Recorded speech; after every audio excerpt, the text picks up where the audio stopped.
Okey, sudah kamu buat dalam bulan tadi? Sudah. Sudah kan? Okey, sekarang ini saya akan bagi setiap satu orang. Okey. Saya akan bagikan kad ini setiap orang.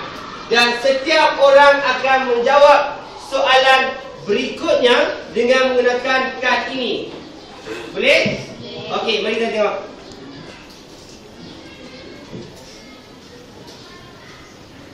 Oh, ada sudah yang tadi. Okey. Ada sudah. Ada sudah. Ini tak ada. Okey. Okey, selesai semua? Semua ada sudah masing-masing? Ada. Sudah ada? Ada. Okey. Semua sudah ada? Ada. Okey. Jadi berdasarkan kad yang kamu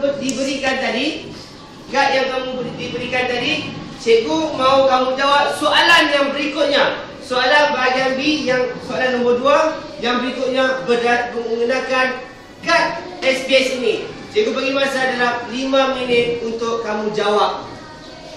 Bermula sekarang. Cuba menggunakan kad tersebut.